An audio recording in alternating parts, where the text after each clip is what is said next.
Good morning, and thank you very much, Principal Sir, Professor Prakash, young students, teachers, the head of the English faculty. Thank you very much for having me here. And let me say on the onset that I'm delighted. It's more a privilege for me to be amongst you all than perhaps you may feel listening to me. I don't know where to begin, because I'm not talking to theatre students, I'm talking to students of literature. But as we know, literature and theatre is inextricably linked together. We all love to tell stories. Whatever we do tells a story. The way we sit, the way we talk, the way we dress, the way we converse, the way we eat, all tell a story. And those stories are made up of all our memories, all our experiences, what we read, the friends we have, what we ingest, what we reject, all gather together to define who we are. I'm very often asked why I do theatre. I do theatre because it helps me to define myself.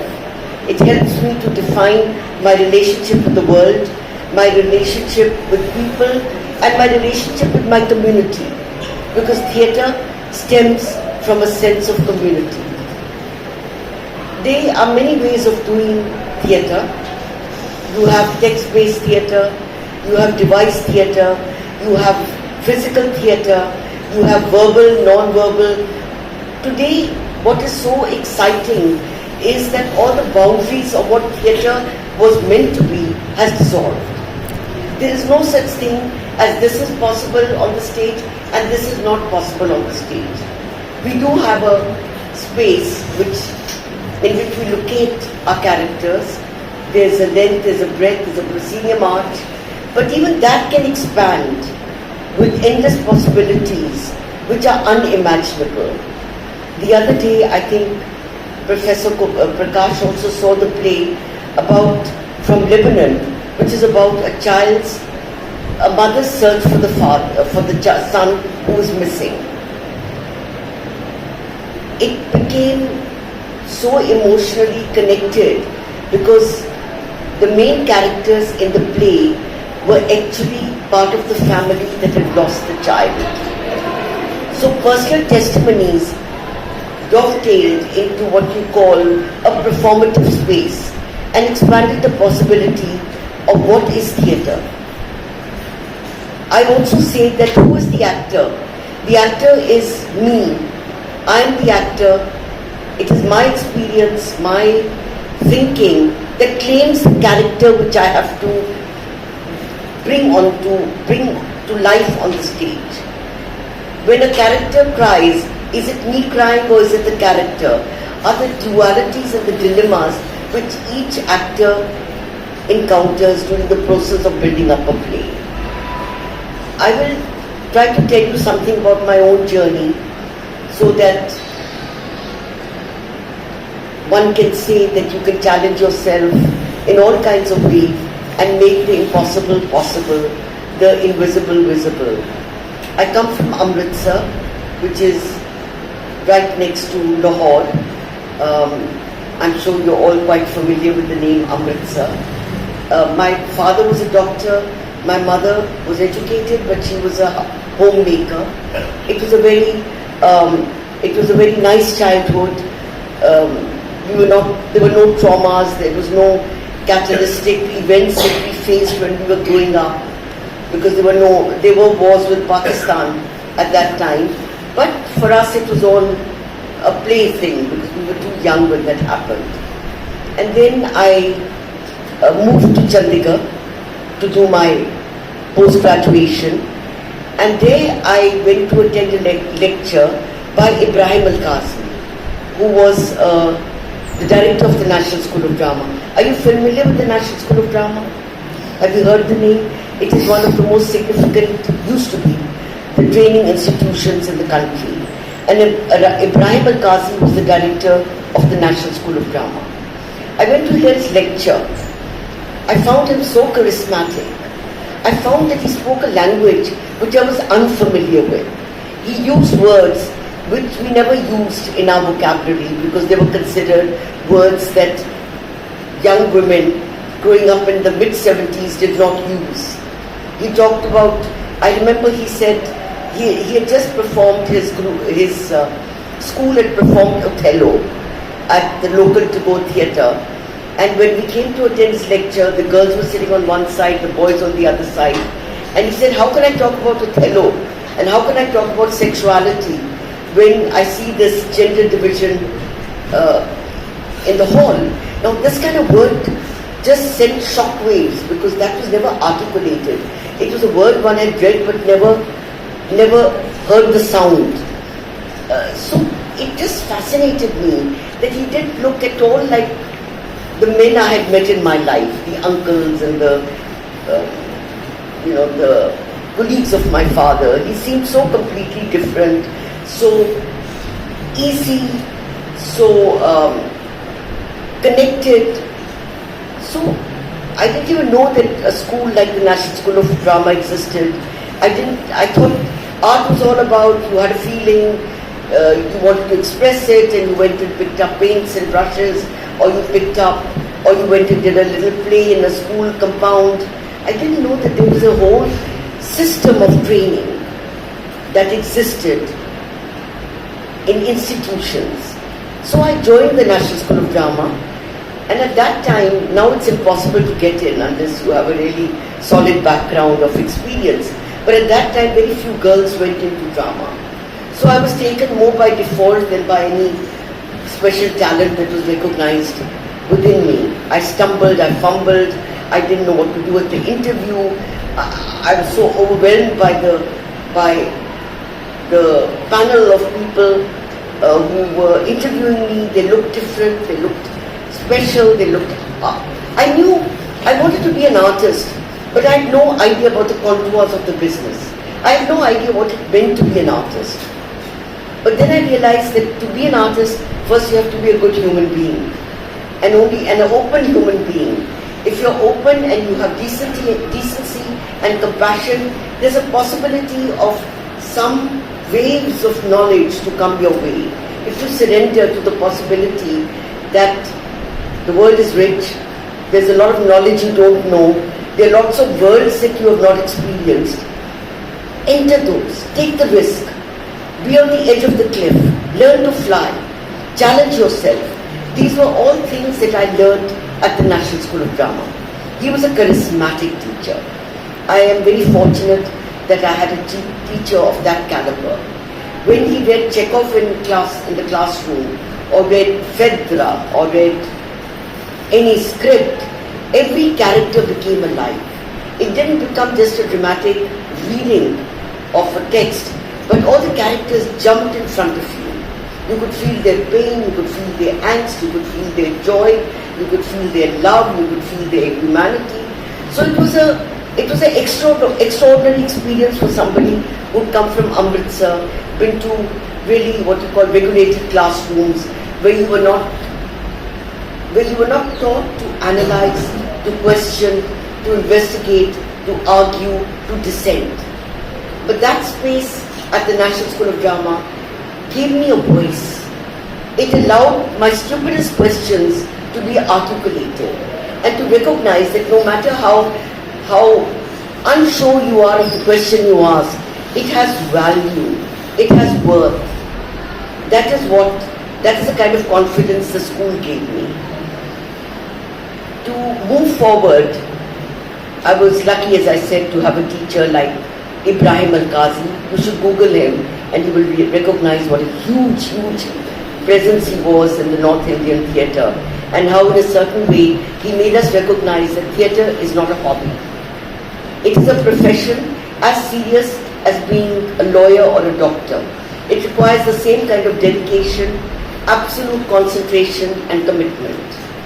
So that was one of the major lessons that he taught most of his students. I got married and my husband got a posting to Bhopal, which is the capital of Madhya Pradesh. At that time, as Professor Prakash mentioned, Bharat Bhavan was coming out. And because I was from the National School of Drama, I got a job there. And the first repertory in the country was set up by B.V. Karan, the legendary theatre maker from Karnataka. He set up the first repertory company, and I worked with him, or I worked as an assistant to him. But I saw him as my teacher because he was such a formidable theatre director and his reputation was well known. When I was a student at the NST, he'd come to do a Yakshagana performance with Shivram Karan, with the students of the NST. So I was familiar with him, a very taciturn man, very quiet, very reclusive, almost like a jungle boy. You know, there was something about him who felt very threatened by the Delhi urbanity, you know, what it means to be part of a metropolis. And then I had the wonderful opportunity to work with him in Bharat Bhavan. On one hand, there was Ibrahim AlQazi, who said the God is in the detail. Every entry, exit that you make has to be precise, has to be worked out, has to be calculated. It was almost like being a dancer, where nothing was left to chance. Everything was worked out. It was choreographed, even when you took your breath. It's like Stanislavski, the great theorist and director, who wrote An Actor Prepares, a seminal book for training for any theatre artist. He says you have to work very hard to appear spontaneous on stage. So in a certain way, AlQazi taught us that you have to work very hard to be spontaneous. ये नहीं कि बस ऐसे ही हो जाता है. Karan ji, on the other hand, believed in improvisation. He felt theatre was a celebration. It had to have color, it had to be folksy, it had to be rooted, it had to have music. We used to say that Karan can even put music, make Chekhov into a musical play. He had he did Adi Adhure, which had music. One never thought that live music would be in Adi Adhure. So he thought musically. He said that when you speak, it must seem like you're singing, and you must sing as you are speaking. That was his training formula. So it was wonderful for me because I trained under two great masters, which gave me a very large, expansive way of looking at what it means to be a director, what it means to create a play, what it means to make a play. So when I went to Chandigarh, I cobbled together a company of people, some of them from drama schools, who, not from the National School of Drama, but from university drama departments, and some were traditional artists. As you know, tradition is not as continuous in Punjab as it is in Kerala or some of the southern states, because we've had so much disruption in the states, and because most of the performers were Muslims, when partition happened, most of they felt safer going to Pakistan than staying in India. So the group I worked with, we call them Nakals. Nakal comes from the Persian word to imitate, nakal lagana. They were like funsters, they ad-libbed, they improvised, they sang song, they were female impersonators, but everything was done what you would call they were not a Ravi Shankar when they played the tabla, but they could play a tabla. When they played the tumbi or the string instrument, it was like they could go tungu, tungu, tungu, tungu. There was not much range that they had. But what fascinated me about this group and its combination with the urban group was that when two traditions meet, you know, the folk tradition or the indigenous tradition with the urban actor, what happens? It's an unexpected combustion that takes place, or an encounter that takes place. How two sets of people coming from different worlds, when they meet together, unexpected things can happen creatively. So that was the area I was fascinated by. The other area was the whole concept of the female impersonator, working with female impersonators made me re-look at my own understanding of gender on the stage. Is gender biological or is it a social construct? Now I go further in my plays. Is it a performative construct? Do you construct gender performatively? So in a certain way, working with female impersonators made me understand how to deal with the women protagonists in my play. Suddenly, gender stereotypes started dissolving. Male stereotypes started dissolving. What it means to be a man, what it means to be a woman, that was all thrown to the winds. And you tried to create a body which was more androgynous, which was more gender shifting, a liquidity in the gender construction. So those became little tools that I started working with in my own play. And what was wonderful that because of my association with Bharat Bhavan and V.V. Karan for the 5 years that I worked there, I formed a wonderful relationship with him. And until he died in 2002, he composed music for all my shows. Whether it's Kitchen Katha, whether it was Fedra, whether it was Yarma, whether it was Nagamandala, whether it was whichever plays I did. And he made these really wandering minstrels, local musicians, to use their instruments in an unusual manner. That you can also use the body of the drum. You can also take out the nard. And he said anything that makes sound can be used as a musical instrument. Take a corrugated sheet and shake it up, it becomes like a storm. Chimes, two stones rubbed together, a thal having marbles in it, if you just roll it gently, what sounds it produces. So he taught us all that anything that makes sound is a valid musical instrument to be put into a play. He also used sound that he heard all around him. The sounds of hawkers, the sounds of vegetable sellers, the sounds that come from the mandir, the barking of dogs. You should Google his whole composition on the barking of dogs. He was absolutely a phenomenal genius. So for me, my work became a fusion or a combination of having learned from two great masters. I won't say that what I did was in any way reflective of what they did, but it gave me an insight into a world of endless possibilities. So initially when I started working, most of my work was what you would call based on the well-made play. A beginning, a middle and an end, characters, distribution of roles, climaxes, plot development, growth of the character, very important structures. But I realized in retrospect that even when I was working with a well-made play, I was sort of tossing it around. I was taking away the linearity of its structure and putting scenes aage piche, putting the third scene where the last scene should have been. And then I remembered reading Bertolt Brecht, who said, take my text, any of my texts, throw it up in the air, and all the sheets will fall on the ground. Pick up all the sheets as you randomly and start doing the play from that point of time.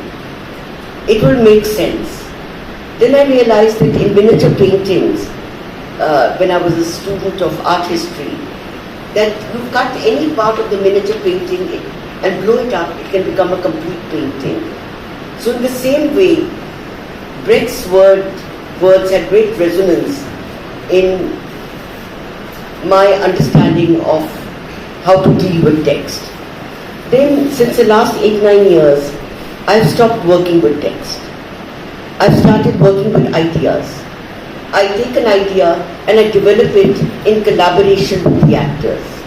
So in that kind of participatory space, actors cease to become just actors who are following the instructions of the director, but become participants in the development of the narrative. How the narrative develops becomes as much the responsibility of the actor as it is of the director. So it becomes truly collaborative. It becomes about community. It becomes about everyone being responsible for the development of the text. And it also becomes important that every member of this special community you've created of actors claim the text, claim it as their own. The characters are part of their own body experience, are part of their own memory experience, are part of their own experiential reality. So that to me became a very significant journey in my work process. About 6 months ago, I was invited to do Hai Vadana, which I believe is part of your text, by Girish Karnad. It was a text that I've always found a bit overwhelmingly complicated because it's got too many characters, too many subplots, too many metaphors. How do you actually, it's very interesting to read it, but how do you theatricalize it? You can theatricalize it in a very simplistic manner. I've seen many productions of it in my life. You have a mask and you have a horse and you have a scholar and you have a akhadewala, kapil. So all the characters can be even approached as stock characters. But how do you within that talk about duality, talk about gender identity, talk about desire, talk about Thomas Mann's transposed heads on which Hai Vadana is based, as well as the Katha Sakita. So it is based on an ancient text and it's based on a Thomas Mann text. So it's a very complex story. So how do you challenge yourself? How do you deal with it? In fact, my shows happened in Bombay 4 days ago. And it was really wonderful to get a response, and people who's curating the festival, did the scenography. And it was wonderful for me to go back to text. You realize that when you have a text-based play, it is so much easier to work than when you do an improvised piece, because you have nothing to hold on to. No beginning, no middle, no end. Whatever you do is based on your own understanding of how to pull out moments, how to pull out memories, how to pull out where to end, when do you end, where do you begin. So one might feel that improvisational devised text is an easier space to be in, but believe me not, because I have been in that space, it's very, very tough. Working with Hai Vadana, I had something to hold on to. If something was not working, then I referred to the text and found my answers there.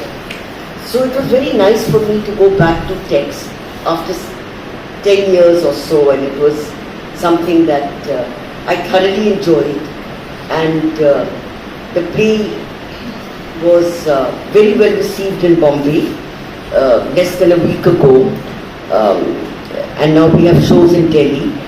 In fact, Neelam was very keen to bring it for ITFOC, but it was too near my own opening for me to manage it for ITFOC. I think it would be nice if you could ask me questions. That becomes more lively. No, this is lively. They can ask questions. It would be nice if you can ask me questions, because then it also becomes a dialogue.